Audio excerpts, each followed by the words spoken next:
Hello and welcome back to another 5K tennis discussion. Today is Thursday, January the 20th, 2020. We have a lot to talk about today. What's so funny? Nothing. It's January 30th. What did I say? January the 20th of the 20th. Anyway. That's because Federer lost, man. Just kidding. No. So it's January the 30th. Well, anyway. So we have a lot to talk about, so I want to jump right into it. Carla's in a great bouncing off the wall mood. I'm still a little bit bewildered about the Federer match last night, but I think I have some good analysis behind it and maybe what went down in that match, and we'll get right into that here shortly. But let's start out, Carla, with the Ashley Barty and Sofia Kenin match. The only thing I know last night you took a ton of notes. I started taking some notes. To be honest, right out of the bag, the first thing I wrote here was, here goes Kenin with the Energizer bunny legs. They show her, she's just coming out of the court. She's like, and so I'm like, okay, so here goes Kenin. She's keeping the legs going, which I get that. And I noticed that Barty, as always, looked incredibly strong with her very fit biceps. The only thing that was very odd to me starting out this entire match before one ball was struck was the fact that here we are at one of the four majors, a lovely facility, a lovely country. Don't they have the most covered courts of any major at this point? A beautiful facility. But the thing that was very odd to me is it was 102 degrees Fahrenheit outside, not including the heat index, and the doors were open with no AC on. Now, I asked myself a question, how could this be? Here's Tennis Australia that obviously wants one of their own, namely Barty, to win this thing. How can we help her? Can we turn on the oven and put it on broil and help her out? Or would it be better to shut the windows and put on a little AC? So I thought to myself, geez, the only answer for such a stupid question of why would a human being want to roll with the AC on is let's check and see if this arena has an AC. So I looked it up. It does have an AC, and a very powerful one at that. And I forget the esoteric jargon that AC technicians look at, but I looked at an article that said it had like 50 nm per cubic square feet with roof shut like 3/4. I mean, the suckers, it has the potential to get cool in there, right? That's all I'm saying. So why in the world would you want your number one player in the world to go scorch themselves out with her muscular, thick build against a marathon runner like Kenin? It seems like from the get-go, Barty was at a disadvantage. Am I right or wrong here? Well, I had a friend that I used to play leagues with. She's in Australia. She went with her husband, I guess, for an anniversary, and they were sitting right up front. And she said right from the get-go, she said it was so hot. She's like, she doesn't know how they played. And then she said definitely Kenin was an advantage because she was the lighter one. Kenin had... Absolutely. She said she was definitely an advantage. She was much lighter than Barty, meaning that Barty's, we know she's stocky, she's strong. Yeah, I mean, if you turn on the Boston Marathon, are the marathon runners built like Barty or are they built like Kenin? You would think that Tennis Australia would realize this. So she said it was hot. It was very hot, and they were sitting in the shade. I just don't get it. I understand that in football or basketball, college especially, and in pros too, the home team will be hosting a visiting team and it's a big game, and the home team somehow will lose electricity in the visitors' locker room. They'll turn the power off or the heat won't work.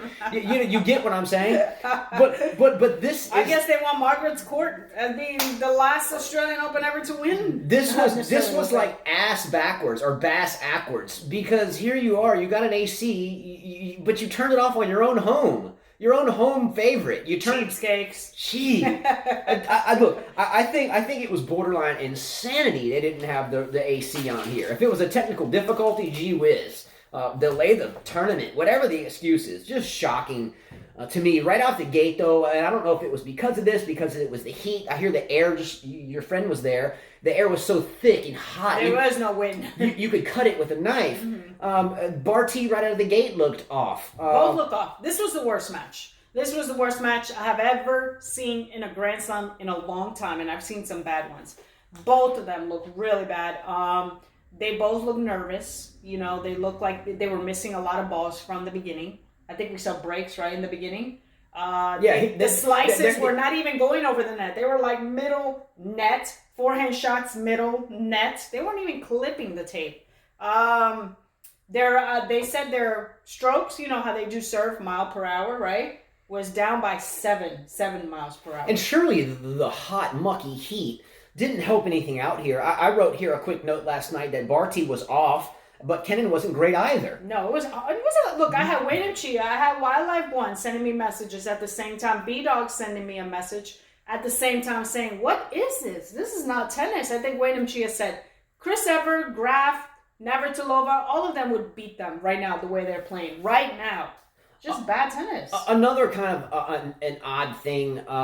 There was a couple of times during the match because Kenin wears a white visor and Barty wears the white ball cap.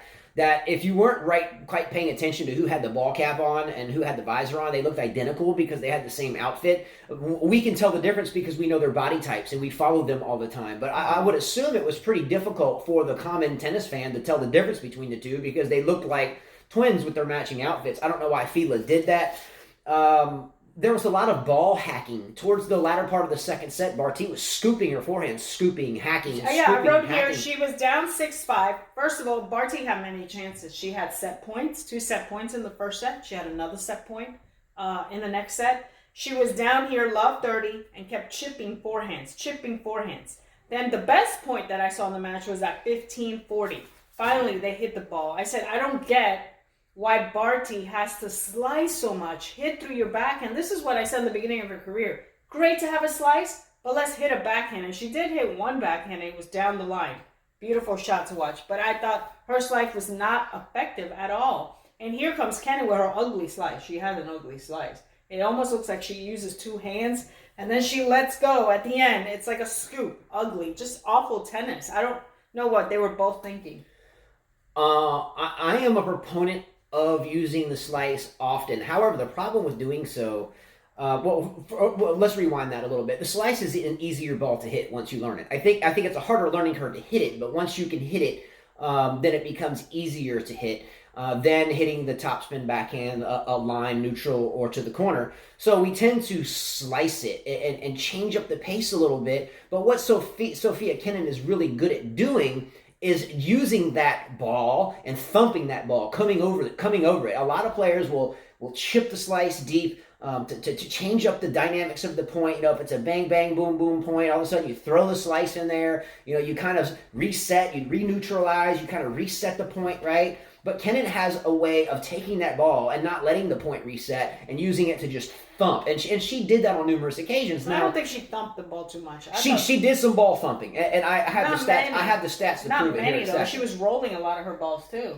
It was a lackluster match, but in terms of the slice one-hander, we find that the more and more we use it, the more and more of a habit it is to do so. Mm-hmm. So we find that, you know, we used to hit our backhand, you know, rip it. You know, we start throwing the slice in there. Before you know it, we throw the slice in more than we're hitting our topspin. Before you know it, we're always slicing. But she thought it was going to be effective. It wasn't effective because her slice had no punch to it. Usually her slice stays slow, but her slice was not working. She was very flat. She looked flat. It's obvious that the occasion got to her on top of the heat, on top of her opponent not playing good tennis. Usually when your opponent's not playing good tennis and you're not playing good tennis, your game never gets a chance to elevate. And that's, I mean, when Kenin won the tiebreaker, I was shocked. I was like, okay. I was like, let's see what happens in the second set. And pretty much the same thing happened in the second set. It was the same thing. Barty had her chances. It just never happened for her. I mean, it was hard for the crowd to get into it. By the way, Kenin's outfit, horrible. Don't wear those outfits. But they had the same matching outfit. Yeah, but if you have no butt, don't wear that outfit because, geez, that should look flat. I'm sorry, but that was horrible. Horrible. Just the worst outfit I've seen on Kenin. Well, I doubt it's Kenin's personal choice to choose what Fila. She was trying to lift it up so high. It was like, what the hell is she doing? Well, because it was probably 105 degrees and she probably had mucky sweat stuck to her legs, so probably moving the skirt up helped her move it a little bit more freely. It was just an ugly... I mean, it was hot. It made you think about the WTA watching that match. It made you think about how do these guys make it a pro? But maybe, like you said, it was the heat, the moment. I don't know. Maybe when they allow unlimited coaching from the players' box in some of these upcoming tournaments, we can lap that up too. Anyway, my final thoughts on this one is that the better player lost in this match. I think Definitely, the better player lost. I think we say the better player won here. There was no better. The better player lost. The better player lost. Barty, in this sense, being the muscular player, and let me define this: she's not stocky. She's not brute force. She is extremely fit. Mm-hmm. She's an extremely fit player. But Kenin is built like a marathon runner. In 105-degree heat, the marathon runner will be able to proceed through that heat a little bit easier. This is fact, number one. The main disadvantage for me was Barty not having the AC turned on at her home court. Just preposterous. Here's a couple of statistics, though. Barty was at one point serving for the second set, by the way. Yeah. Couldn't hold there. Couldn't close the door on the second set. She had her chances in the first set as well. Barty's first serve percentage was only 50%. That's 1 out of 2 first serves. That's you can't win big matches that way. No. You can if you're playing, Mary Jane from the challenger level or qualifying, no disrespect, but you can't play that in a major. You can't play that 50% first serve percentage in a major semifinal. She had 8 aces. And that's great, but serving at 50%, okay, that brings me up to maybe 60% if I would have won the points anyway, so shoulda, coulda, woulda. Barty only won 51% of her second serve point. So her first serve percentage was 50%, so 1 out of 2, and she only won 51% of her second serve points. And still, the fact that it was 7-5 or 7-6, 7-5 or whatever the score was, I think that's right, 7-6, 7-5, yeah. Goes to show you that it wasn't a great match and both players were off, because if you can serve first serves at 50%, only win 51% of second serve points, and still have it that close, it was boring.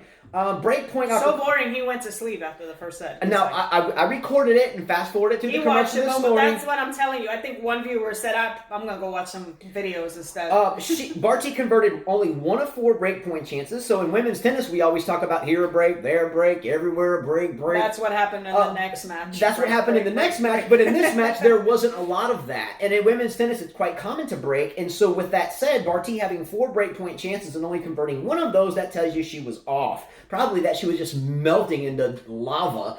But what more can you expect in 105-degree heat without the AC on at your home court, not including the heat index? It was 105 degrees. What more can you expect? Yeah. Well, I did like the interview. You could tell Kenin was emotional. She was surprised, shocked. She was like a little girl at a candy store. I mean, she kept looking at her camp going, like she couldn't believe it. Her dad was very emotional. Good for them, because they worked really hard. She's worked really hard to get to this moment. Not her fault that Barty was flat and it wasn't a good match. Good for her. I kind of got tears seeing that. Here's this kid trying to make it. Started tennis at a very young age, 6. We know that she was from Russia. Came to the United States at a very, very young age. And, well, there we go. She's in a final. Yeah, Sofia Kenin has a great story. You said it perfectly. If I remember correctly, her family not only came to the U.S. at a very young age, but with not much else than a pot to piss in. And even the pot to piss in was pretty hard to come by. Wonderful story and well-deserved for her and her family. I know her father is her coach. So great patience, great poise, great teamwork from the whole team, the whole camp. Congratulations for sure. There's no excuse here. The only excuse I'm giving in this match is for Tennis Australia not to give your own player a better chance to play in some AC. Idiots. But good job for Kenin, and I look forward to the final. With that, let's shift gears. Okay.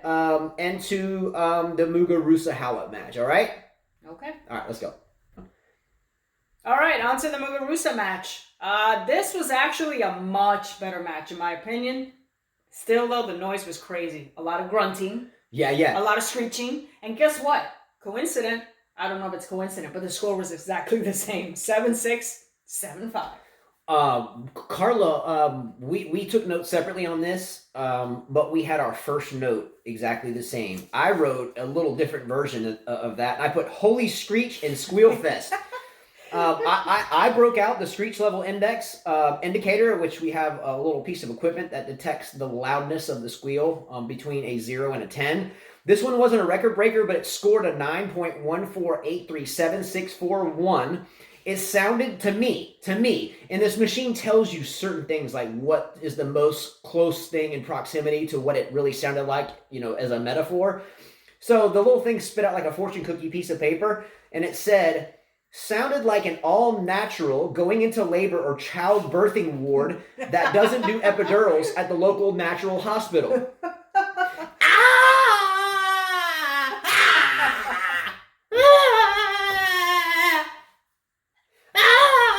It's like when you gave birth to Gabrielle and the epidural. Wait, I didn't even scream. I didn't scream. And there was one where one of them pulled off a drop shot. I forgot who. They ran up for the drop shot and they were like, touch. Yeah.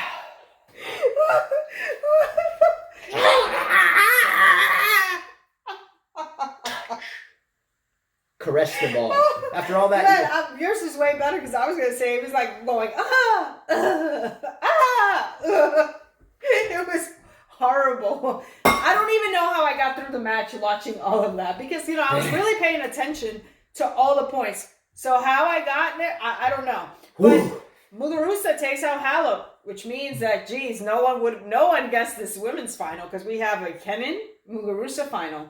Who would have thought? Now, it's odd for us to say that because Muguruza's won 2 majors, the French and Wimbledon, and so had Halep won French and Wimbledon.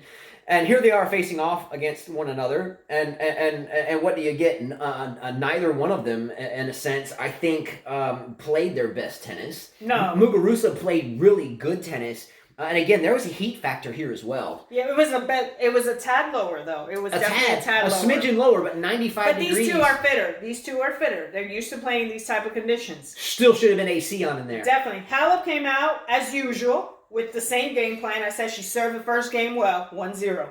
Muguruza started serving and saved 2 break points right off the bat. 2 break points she had to save. Had to save. I noticed something in the beginning that Muguruza had a plan. Her plan was to finish the points at the net, which we have those stats. I have, which is a great tactic. Which is a great tactic. But then after she almost got broken, she pulled away from that plan and then got back into, Halep's game of hitting side to side, which is why we heard of a lot of the grunting. At 2-2, Muguruza, again, she had her chance to break and broke. There goes another break. Then we go Halep breaks. Then we go Muguruza breaks. Here a break, there a break, here a break, there a break, break. So anyways, at 4-3, I said Muguruza kind of figured her out and started neutralizing the ball. I think she probably hurt her. Started hitting to the middle, and I noticed Halep was trying to find her angles, but couldn't quite do it. Now, Muguruza does now own a record of 4-0 against Halep on a hard court. Halep owning a perfect record of 2-0 now on clay. Now, why is that? It's because the ball slows up a bit there on the clay surfaces and allows Halep another, half a step to get to a lot of balls, and that considerably adds to Halep's game. Yesterday on the show, Carla and I discussed at length about the plan that Muguruza needed to stick to throughout this match until she needed to adapt or to add some variety, which you said she just did, and she came back to it. She had you could tell she had a lot of strategies. She went from playing the net, okay, that didn't work. Let me get back to Halep's, tactic of hitting back whoever's better there. Then she said, I'm going to hit to the middle. So that worked for a little bit. And then she started coming back into the net. Yeah, on yesterday's show, we indicated what Muguruza needed to do is hit the ball with depth, with pace into the middle of the court. She did for a little while. And that would spell a recipe for success as she did that, and she succeeded at doing so. She did change it up. But the reality is that, honestly, even watching all of this, anyone could have won this match, really. Because, here you go. Muguruza serving 5-4 for the set and gets broken.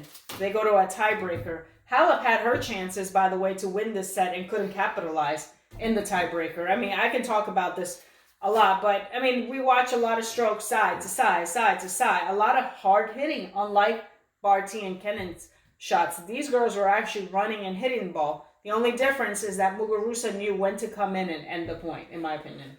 Muguruza served up 10 aces to Halep's 2.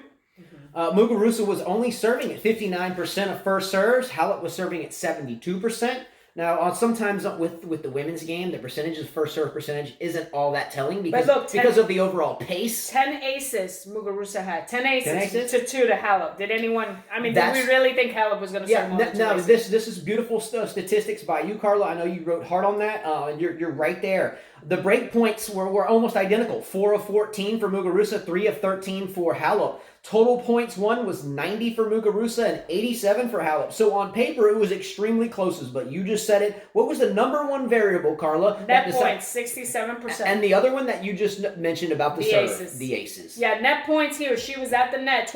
She won 20 out of 30 points at the net. That's where Halep was 2 out of 5. So that's a 67%. Break points, a lot. 4 out of 14, 3 out of 13. That's a lot. But the winners, she had 39 winners. Muguruza had 39 winners compared to 20 winners. I was watching on the first set. It was 7-7, and they played a long point. The first set, 7-7. And it was a long rally. She loses that point. She looks at Cahill. She's like... So I guess their little talk did not help. Someone owes someone $200. What is he supposed to do for you? He's just saying, he was just like... I sure hate to be a coach in that situation. Yeah, and Halep to me didn't look as peppy as usual either. She looked a little flushed in the skin. You know, she looks like, you know, I'm a big proponent of protecting the sun, protecting your skin from the sun, but she looked a little flushed. Because she was running a lot. She looked a little flushed. It was super hot too. No excuses here. I can't really say they're better or worse player. Won or lost here because I think they're equally as good. They're equally as good, but look, Muguruza's serve has a lot more pop. 111 miles per hour was her fastest one compared to Halep, 105. Second serve, about the same thing, and Halep's was 94, and that's where Muguruza was taking advantage. She kept making this girl run. She's fit too. Both of them are fit. If you had to choose right now, who was going to win? We're going to talk a little bit about Muguruza leads 1-0 in Kenin. Do you think that Muguruza will win her third title here? I think so. I think so as well. And don't get mad at me, guys, but I think it would be a shame if Kenin won it with her game. I mean, that would say a lot about the women's tennis. If Kenin, to me, won this slam, anybody can win a slam. Just saying.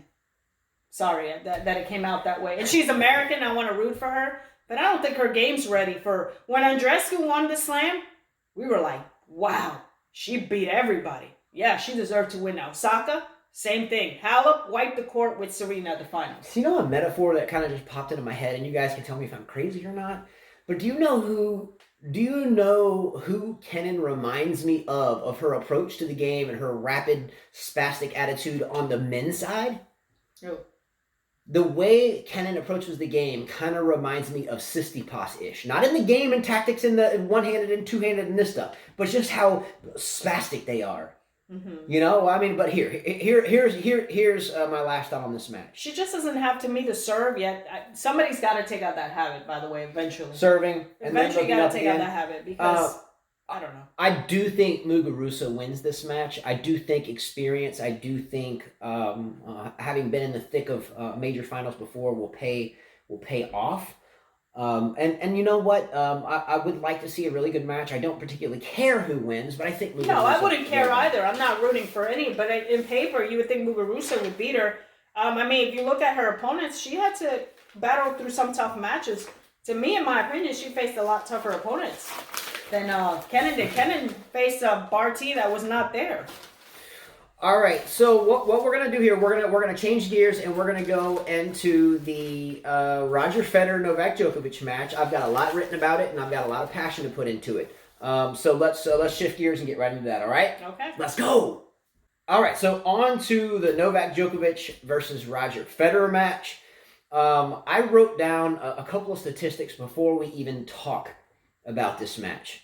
I watched it in entirety, every ball that was struck, and I thought about, let me kind of intro some stats to this for some that may have forgotten about these stats or don't know them at all, okay? 55. How do you say 55 in Spanish? 55. 55 of the last 66...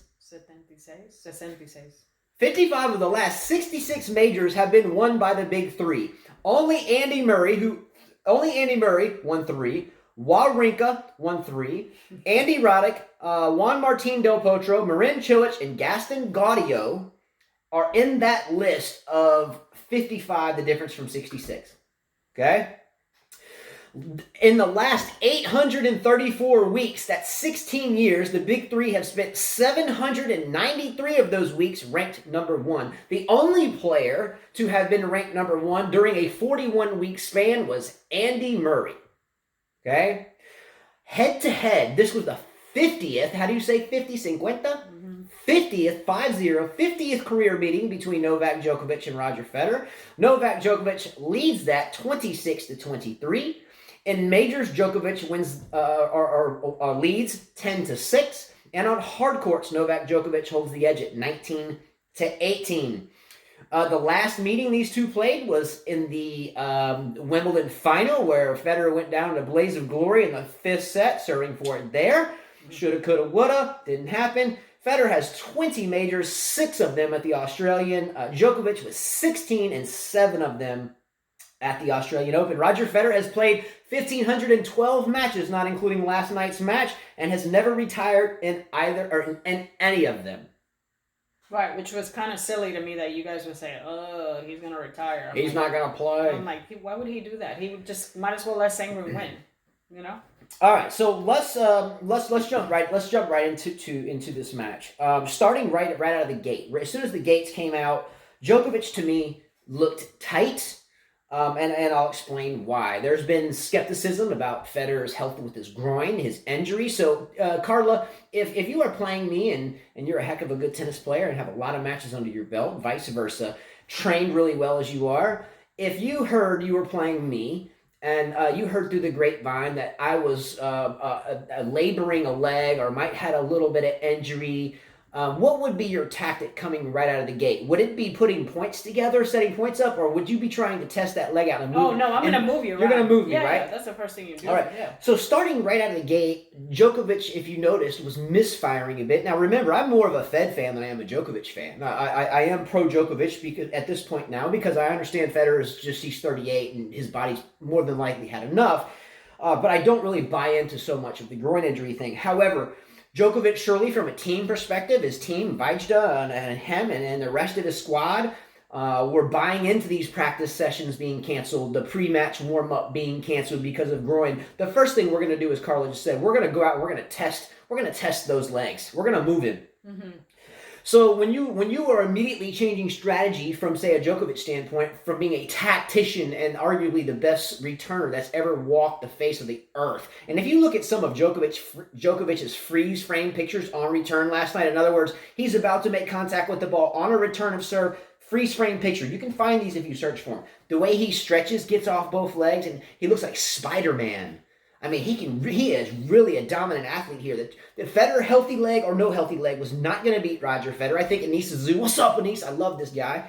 An ardent Federer fan, but I think he laughed at me yesterday on yesterday's show for saying... No, he said, how can you say you're a Federer fan and you're saying that he's over, he's old, he's... Okay, let me clarify something real quickly. It doesn't matter what sport you play, who you like a lot. Look, I've got his hat on. I've got him tattooed on my back.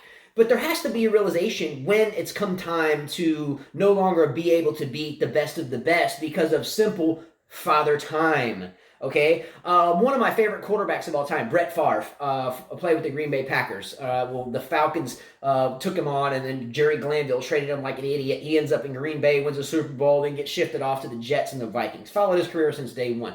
Do you think that when Brett Favre was 196 years old and still playing in Green Bay, I was mad at Green Bay for trading someone that was over the hill? No. I don't think Federer's over the hill. He's not over the hill, but you cannot tell me at 38 years old, just with the same likes of Serena Williams. The problem that both of them have is they are hunting for something, and they are hunting for something that usually at 38 years old in the sport of tennis, you're washed up, you're done, you're already on a cane somewhere in Bora Bora. The fact of the matter is at 38, you're defying humanity. Just like Tom Brady. Tom Brady, what's up, B-Dog? You know, he's 42. I've heard that he wants to get traded to the Las Vegas Raiders now and take another run. Yeah, eventually you do have to... I mean, he's not done. This should be his last year, though. I agree. It should be his last year. He should try to give it his best to win a slam. I think Wimbledon is his best chance, honestly. And, and go out. I mean, this guy can't cry. 20 slams, Olympic medals, the world at your feet, 4 beautiful kids, $1 billion, and then money, fame, legend. I mean, he's got everything. You got your Laver Cup, you got the private jets, you got the private helicopters. After the last match, he said, I was already ready to pack my bags and go skiing in Switzerland. Man, if I had $1 extra to feed one of my 5 kids, I'd be happy as a clam. All I'm saying right here is that Federer, there is no way. He wasn't going to beat him healthy. He wasn't going to beat him healthy. No. The fact of the matter is that at 38 years old, I don't care if you're Roger Federer, whoever you are, George Foreman getting back in the boxing ring at 48 or whatever it was, their chances are slim, marginal at best. And they get slimmer. And this is his last year. They will get. There's no way he's got a shot next year. It doesn't mean I'm not a Federer fan. Now let me put this in perspective, and this is a special shout out to Anissa Zhu. Love this guy. He's been an ardent follower from day one, so this is positive. I love this guy. I mean that. I have been a Federer fan since he won his first major against Philippoussis at Wimbledon. I have been through tear and pain. I have been through anxiety attacks. Not really. I don't really get anxiety attacks. I just get pissed. So that was the wrong word. But I have been through, oh my gosh, I have been through waking up at 1 in the mornings, not just recently, but for years. So you can't tell me I'm not a Federer fan because everything that you're talking about I'm not a fan is I've been through it since day one. Am I wrong, Carlo? I got his initials tattooed on my back. I was such a big fan. And this was in 2007. Yeah. We're in 2020. Look, he had a great run, and he might win one more, might. I got his tattooed on my back 13 years ago. And if not, we're going to go through, but the thing is, we're going to go through the same thing with Nadal. We're going to go through the same thing with Djokovic. Their time's going to come up, too. The time has to come, and time, in my opinion, has come just like it had for Serena Williams. Back to Novak Djokovic. He was testing Federer's movement early. He wasn't thinking about the spots he needed to hit. He was thinking in his head, I can tell you by looking at him, he was thinking in his head, I want to move him corner, up, back, corner. I want to just move him and take my eyes off of my precise spots, and it led to people thinking he was tight. He wasn't tight. He just didn't have a game plan. His only game plan is, I just need to move this guy. And he missed some of those moving targets. However, he settled in, almost too late in the first set, but he settled in. Rest was history. The better player, not better player historically yet in my opinion, and not until you get to 20 majors, but the better player on the court in this match won. And I'm surprised the first set was even 7-6. So was I. Here's a couple of statistics. Federer had 15 aces to Djokovic's 11. Federer had 3 double faults to Djokovic's 1. So pretty even there. First serve percentage, Roger Federer was 65%. In grammar school, high school, middle school, and college, a 65 is a D average, right? Yeah. Okay.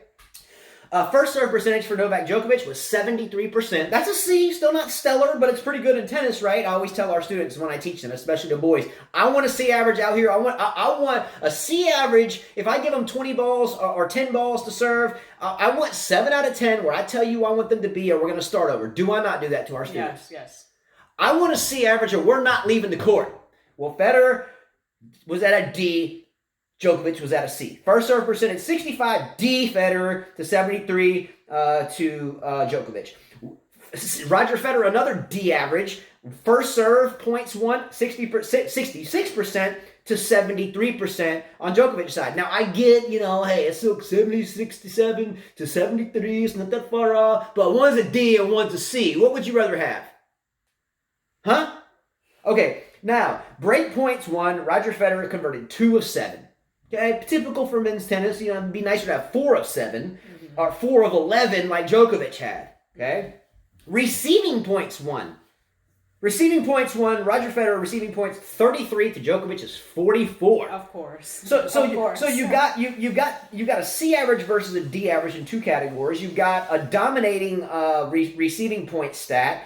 And also, Djokovic wins 19 games to Roger's 13 games. Now, that's not rocket science. There, look at the score and you can figure that out. But why? Why is the question? A quick note: it is easier to analyze a tennis match when both players are on the same level playing field, because I can look at one player and say, well, this is what that player could do or should do, and that's what this player should do to negate what that player is doing, right? Right. But when you're 38 years old and you're playing Novak Djokovic and you're telling yourself, this is me talking to myself, watching this, biting my fingers off while you were coaching today. I already knew the score and I was still just wanting to peel my ears off, talking about I'm not a Federer fan. I almost had a heart attack today. So all I'm saying is that it's easier to say things that players should do, and oh, he should do this, but when you're 38 years old and playing Novak Djokovic, it's easier said than done. Roger Federer knows he cannot do the things he used to do, and knows that he can't sit back and put points together, and knows he has to get off the court quickly. Whether he has a groin injury or not, at 38, we cannot do the things we used to do. Correct. Okay? Quick note. But Federer was up 4-1 in the first set. Then he was up 5-2. And by the way, at 4-1, he had a triple break point at love 40 against Djokovic's serve. Then was up 5-2. And then served forward at 5-3. So he just ended his misery a little bit quicker. Because if he would have won the first set, in my opinion, he still would have lost in 4. Like I said he would. Call it what you wish. Call it age. Call it groin. Call it injury. I like Roger, but like Serena, like Brett Favre, like Michael Vick. Like Tom Brady. Like Tom Brady, who's still there. Like LeBron, that's coming out soon. Like Jordan, that, tried to come back with the Wizards. Come on. Like George Foreman, that wanted to get back in the ring. Like Clijsters. I mean, come on, man. It's not that I'm not a fan. It's just that I'm a sports fan and a diehard one. And if you try to tell me that I'm not a Federer fan, then this is just wrong. Yeah, but he didn't have a chance, guys. Come on. I'm not even bummed out. No. Time and tide wait for no man. Time and tide wait for no man. And we will be long gone, and time and tide will continue to happen.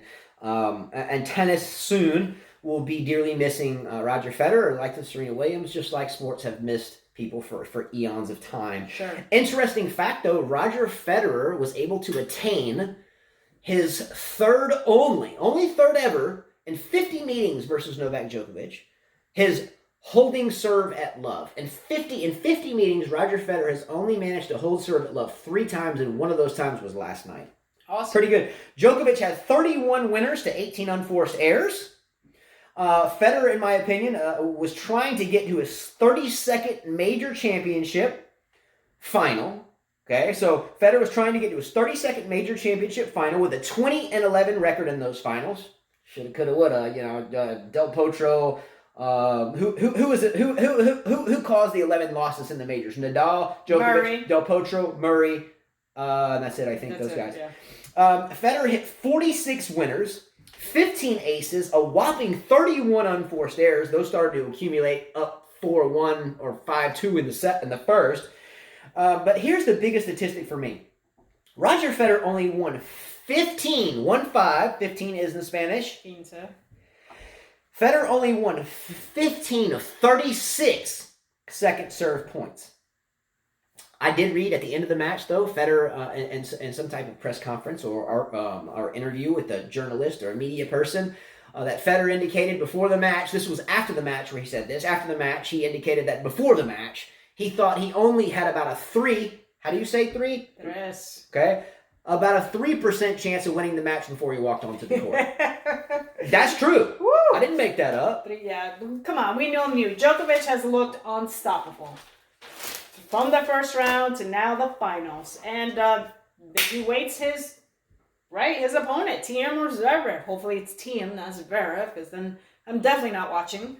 So, Wayne Chia gave me a nice little fact about Tiem. He thinks that Tiem has a good chance. My dad says Tiem's going to beat Djokovic.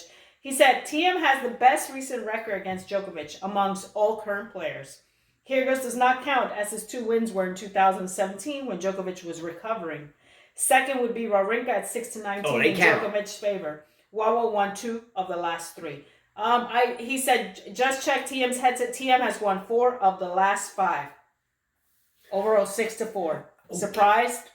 Yeah, I am surprised. I didn't know that. Who wrote that's Wayne Chia? Great job. Wayne Chia is in Singapore and keeps us going live on tennis even when we're asleep. So he's a big part of the team for sure. Much love to Wayne Chia. That's an incredible stat. I did not realize that. 4 of the last 5 meetings between Djokovic and Tiem has won 4. Mm-hmm. Is that a mental factor for Djokovic? Is that going to be mental for Djokovic? Well, maybe the only reason I can think that he loses this slam is that he's expected to win. Everybody expects him to win. He feels the pressure. And knows that maybe this guy can beat him, Maybe. The only way that, in my opinion, now 6-4 is good compared to other people's. Now can we pause for a second, because I think everyone's forgetting something. I think everyone out there, including myself for just a second, And you, obviously, and your dad. And I'm not saying Tiem's going to win. I think Djokovic. Tiem has not played Zverev yet. Who cares? Let's just scratch him. So everyone is just all of a sudden chewing off their leg and betting on the house that Tiem's going to beat Zverev. What about when it turns out to be Zverev and Djokovic? What do we think? 6-0, 6-1, 6-0? Can I ask everyone a hypothetical question? Yeah. Go with me on this one. I'll make it short. A lot of people always laugh at me for the past year and a half doing this show because sometimes I'll go off on my tangents about conspiracy theories and behind the scenes writing and scripting and, adding more flavor to matches to sell tickets like Kira Ghost and da-da-da-da-da-da. Okay? We know that Sasha Zverev has entertained the idea if he won the major, he would donate $4 million of the same tournament's money that wouldn't turn the damn AC on for Ashley Barty. Okay? Maybe they are just straight up hurting for cheese and they need some cheese immediately. So maybe Zverev beats Thiem and then Zverev beats Djokovic. Well, their head-to-head is 3-2. Whose way? Zverev? Djokovic. Oh, it's magic. But the last time Zverev beat him was in hard courts at the ATP Finals. 6-4, 6-3. Oh, it's magic. Could you imagine if that happened? I've been talking about this since the tournament, since he said that he was going to spend his cheese and give it back to Australia. Could you imagine if that would happen? I know it's just some stupid story I'm making up, but nonetheless, if it happened, then they're like an emoji.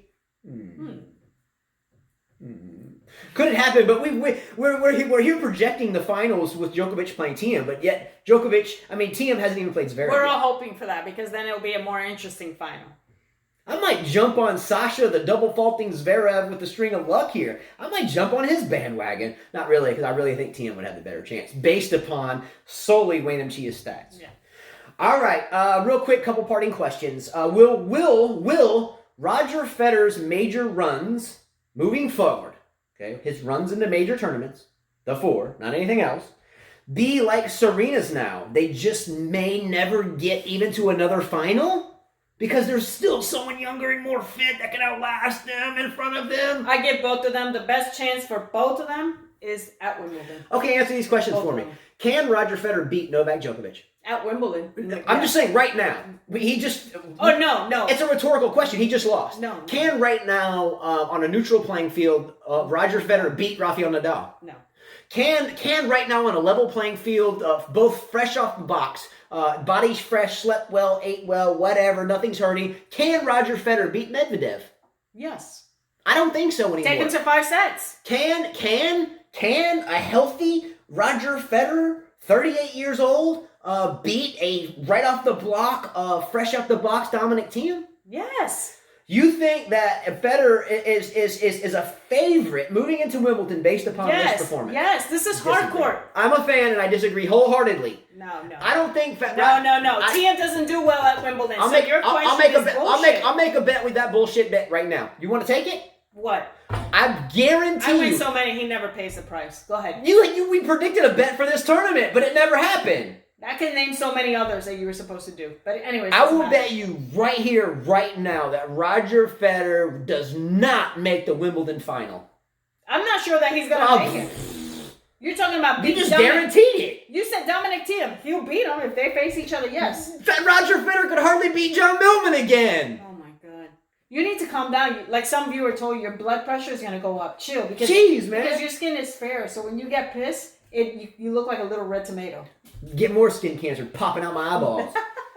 So calm down. The proof is in the pudding. I'm a sports fan. I'm going to tell you brutally honest. I'm a sports fan too, but I don't got to get angry like you. But you're believing... I believe what I believe. Hocus pocus. It is hocus pocus. You cannot... So, let me ask you something. If a doctor tells you, Justin, you will never play tennis, do you want to believe that? I've heard that lately. Do you want to believe it? No, I'm not going to believe it. Thank you. But what I'm telling you... Thank you. Just because you think it doesn't mean that it's going to happen. But you're sitting here telling me I can get Medvedev and I can get Dominic Thiem fresh. They have no matches in the past week. They've been training. They're in perfect, ready-to-go position. And you're going to get Roger Federer. And right now, you're going to take the house on Roger Federer to beat these guys. Definitely. I disagree right now. You're going to get a heart attack. Chill. Shut up. Calm down. I still love you, though. Shut up. When you get like that, I just want to smack you. All right. We put the just chill. Yes. Djokovic is a different specimen from Linguini Medvedev. And Master Splinter. Let's be real. Father Time that's waiting for the tide to come in again and again Well, is then not maybe going you to beat should these take that guys advice. anymore. You should take that advice. I'm 42 with 5 kids and a busted knee and a broken wrist. This is Roger Federer. He's playing to promote his global management Who sports cares? brand. Wouldn't you? Yeah, but he's not going to make the Wimbledon final. If he makes it, what do we make Justin do, guys? Come up with it, and we'll talk about it on the next show. That's it, everyone. I had a lot of fun today. He's going to get his blood pressure up. Much love to all of you. We will see you mañana. Can't wait for the upcoming season. Hardcourt Clay, a new fantasy team video coming out tonight because I have pretty much some final scores, but not quite for second place. Please subscribe to our channel. Let's go! And did nobody win the racket? And we'll talk about that on the video. About it. Okay, so you're talking Talk about that on the video. Alrighty. All right. Teaser alert. See ya. Much love. Subscribe. Bye-bye.